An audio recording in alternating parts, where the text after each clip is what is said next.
Well, with Veterans Day right around the corner, it is so important to highlight veterans that face a higher risk of developing lung cancer. Here to talk about how the VA is treating the disease are Dr. Drew Baganahy and UCLA lung cancer specialist Jim Pantelis. Good morning. Thank you both so much for joining us. Dr. Drew, you actually work with the Veterans Administration, and the VA is able to reach veterans enrolled in VA healthcare. How does all of that work? Yeah, so there's about 20 million veterans in this country, and the VA is providing health care for about half of them. We encourage anyone who's not signed up to please go find out if you're eligible. And once you're in the VA healthcare system, we can really help monitor your health.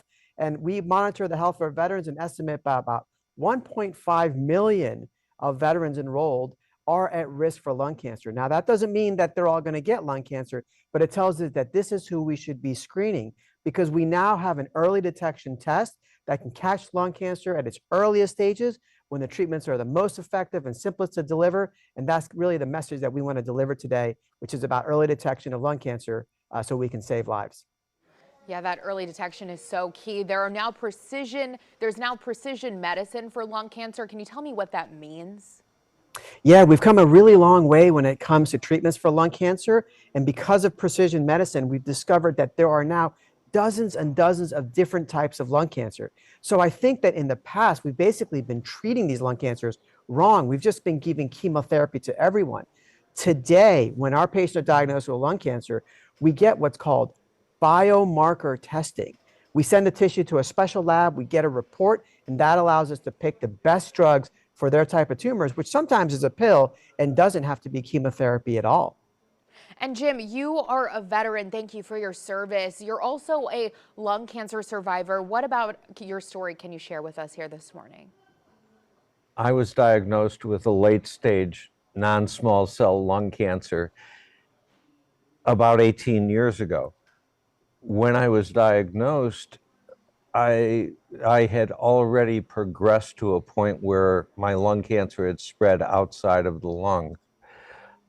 So I went through an operation to remove a portion of my lungs and the tumor, as well as chemo and radiation. I think if I was dealing with it today, I would be screened earlier so that I wouldn't have to go through all of those treatments at the same time. Now, I was also a smoker, and I was exposed to asbestos and toxins while I was in the service. So I'm kind of indicative of our veteran population. Yeah, a lot of our veterans are exposed to a lot of chemicals, and this is why we see a lot of lung cancers among veterans and why we want to make sure they're aware about early detection with lung screening. Yeah, what do you want to tell your fellow veterans, Jim, about getting this screening? The screening is easy. It's a 2-minute process. You lay on a table, it pulls you into a donut and out of a donut, this donut-looking machine. To do a screen, you don't even have to take your shoes off or your shirt. It's not invasive at all. It's completely painless. And it's a no-brainer, because if we can catch lung cancer early, we've got so many more options in how to treat it. Absolutely. Thank you both so much for being here. If you at home would like more information about these screenings, head over to our website and search lung cancer. We have all of the information you need right there. Vanessa? Thanks, Taylor. And right now, time is 9.